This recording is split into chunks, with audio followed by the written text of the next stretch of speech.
session is Jim McMillan, who's going to talk a little bit about the Philly gun crisis site and how that came to be. Okay, thank you. Hey, everybody. So my name is Jim McMillan. I've got a whole bunch of notes. I'm going to do kind of a lightning talk, just because I have one prepared, actually. But first of all, I should introduce myself as the person. I'm the manager of the Center for Public Interest Journalism at Temple, which is the organization that's hosting this. But that's not. So it's not mine. But actually, we're partly funded by the person who funds a lot of nonprofit journalism in Philadelphia, and so in a sense, he helped make this happen by providing my time. But what you should know about CPIHA is we do a whole lot of professional development. We sponsored 25 journalists from the Philadelphia region to attend the IRE conference. We've had other panels here on solutions journalism. I don't know if Keith is still here. On data journalism, on journalism, data security for journalists, digital security for journalists, and so follow us on Facebook, like us on Facebook, follow us on Twitter, and everything. Or you can subscribe to the newsletter at the site. It's not very spammy. We've got sort of a 12-county, 3-state mandate, but we can stretch it a little bit. But it is a regional organization in terms of who we support. In terms of Lion, I've been a secret admirer in relation to the project that I'm about to talk about, so it's really great to see you. I'm sorry that I've had to run back and forth so much. This is the worst, so I live here, it's the worst possible weekend for me. Last weekend and next weekend, and I've been here for every session, but over at IRE, I'm managing a party of 48 from Temple. We're involved in 8 different panels, and this is 9 counting this, I guess, and that's the last thing I had to do. But the other thing I'm going to take 2 seconds to talk about because there's been a lot of interest. I launched a site I call Streamalism about Periscope and streaming video journalism that I think is the next turn in social media journalism. I did a presentation over at IRE on it, and that last post is from my notes from a presentation I did at WHYY the other day. If you want to know more about that, let me know, but that's not why I'm here. I've been invited to talk about the Gun Crisis Reporting Project. I launched and managed this. I launched this project with a few partners, and we managed to keep it running for 2.5 years until last fall at guncrisis.org. We lost money, and I'll discuss that problem and that journey before I'm done. On the bright side, we won awards. We had incredible publicity. We had local, national, and international attention. And most importantly, I'm going to argue that we have real social impact. But first, to put in context, I should talk about my Philadelphia briefly. You've seen some of it if you're not here. But Center City life is pretty wonderful. I only live a half a mile from here. You've seen the new fountains. That plaza opened over at City Hall just last fall. Just this spring, we got a new bike sharing program. You might have seen that outside the Marriott if you've been over there. And just a couple of weeks ago, a new roller rink opened down on the waterfront with sort of a carnival around it. There used to be there is, I guess, still an ice rink there, but it's open. But that's life for affluent Center City, Philadelphia residents. It's very much a tale of two cities. And I'm going to scroll through some photos from the gun project. They're a little bit graphic, no worse than you'll see in a newspaper or wire service. But if it upsets you, feel free to look away or step out, and then I'll be through that in a couple of minutes. But I guess next I want to talk about the common media narrative. And full disclosure, I'm going to pick on Philly.com, but I worked for that company for 17 years. But I've been around Philadelphia for 24 years. I've got relationships with somebody in every newsroom, so I'm full of biases. But in this case, here's their narrative, and part of it's here and part of it would be on that page if you scroll down from the recent Next Mayor Project issue page on crime.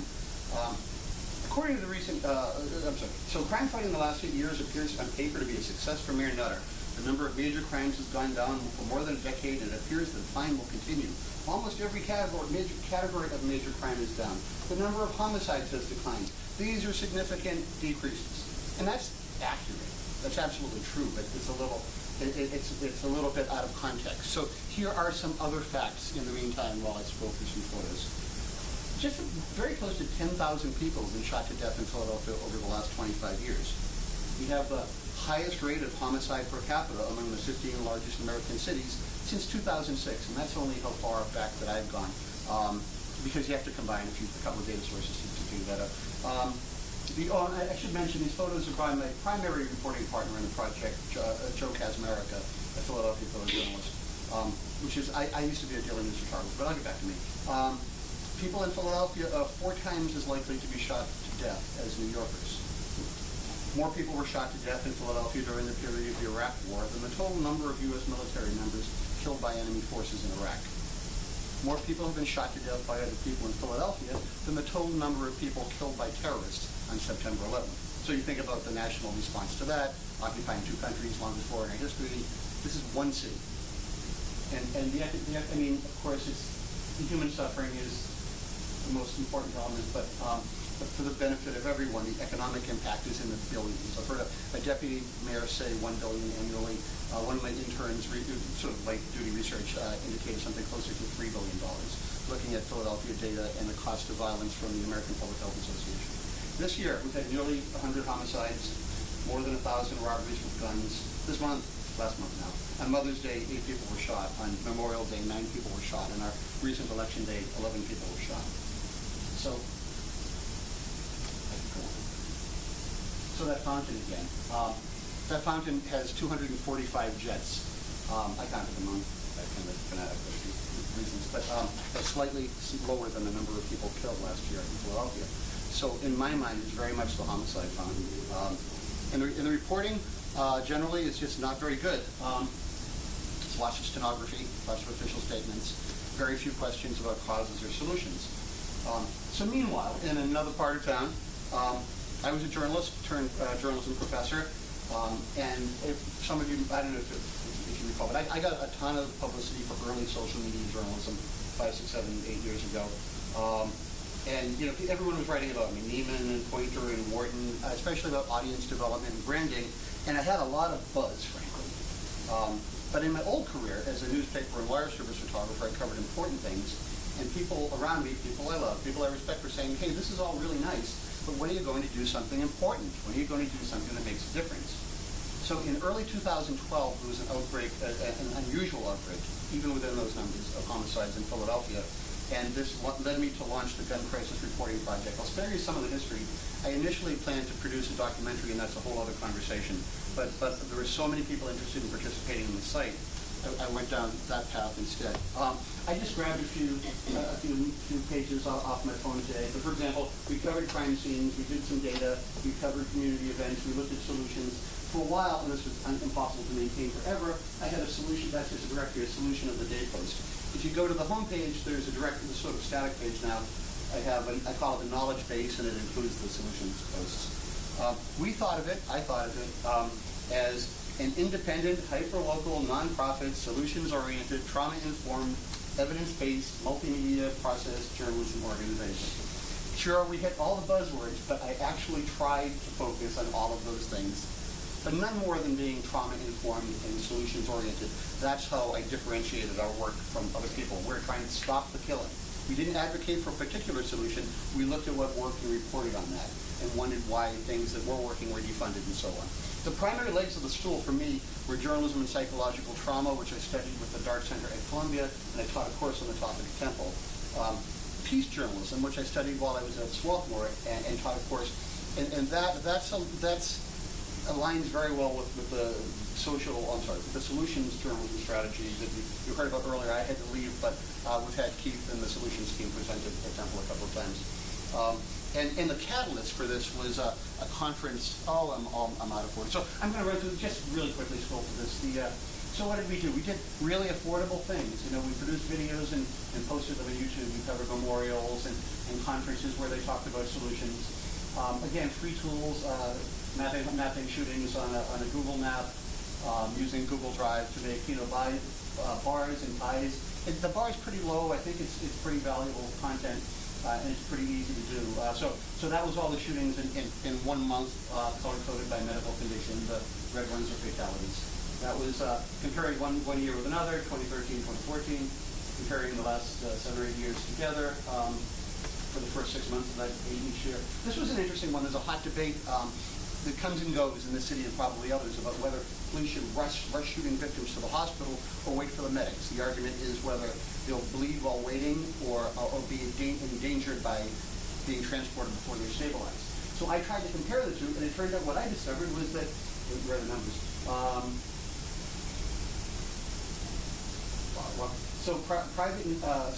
Police and police and medics, that would be the choice. So police and medics only accounted for 45 and 17 and 62%. About a third of the people were getting to the hospital on their own, either driving themselves, being driven by somebody else, a loved one, a witness, or taking the bus. I mean, it's a whole other aspect of the debate nobody talked about. Imagine that means that just about every day somebody's turning up at a hospital alone. Is that a question? So the catalyst for this conference from the DART Center head was holding over at WHYY in Philadelphia, where I learned about solutions. I worked in a newspaper, and everybody said, oh, it's a shame, something's got to be done. I worked in a newspaper before, but nobody talked about solutions. And I learned that there are public health interventions that lead to double-digit reductions year to year in every city where they're funded, and we generally don't do that. We weren't doing that in Philadelphia. Another thing that happened because we were reporting, and this was incredible, this was just a few months after launch, we were invited to come and lead roundtables at Philadelphia City Council to talk about solutions. They were starving for solutions. Nobody was reporting on solutions. And this is where I think we had our impact, although I can't pretend it was strategic. I showed, let's cut off a little bit, but I showed them Cure Violence, which is at cureviolence.org, a Chicago organization that's evidence-based that leads to, it was replicated here. So after other people were advocating for this as well. But after we advocated for this program, the city funded or earmarked some federal money. Oh, I'm sorry. And that's a good look at how public health intervention works. A documentary called The Interrupters. It's on Frontline. I'll post all the links and let you know right after. And the city funded Philadelphia Ceasefire, which is the Cure Violence model. In the first year of Philadelphia Ceasefire, they worked in one North Philadelphia district, the 22nd, with the most homicides, and homicides were reduced by 27%. Their budget was about $500,000 a year. So when you think about the economic cost, it was incredibly cost effective. We also advocated for the work, to look into the work of a criminologist named David Kennedy, who wrote this very important book. And eventually they launched a program that would be one, because there were variations for various cities, different cities, that led to a 50% reduction in homicides, a 50% reduction in gun deaths in South Philadelphia year to year. So this is where we had our impact. I'm not saying nobody else ever advocated for these things, but I think we moved the needle. And by the end of the second year, homicides were down 25% across Philadelphia. I'm not saying that I'm not taking a lot of credit. I think we moved the needle. I think we were catalysts, and I think journalists can do that. So at a glance, those are the monthly totals of homicides. Monthly total of homicides, which are 80% gun homicides, and that's basically our social media audience growing. So it's a very simple, oversimplified graphic, but as we built a community, things got better. So what else should we tell you?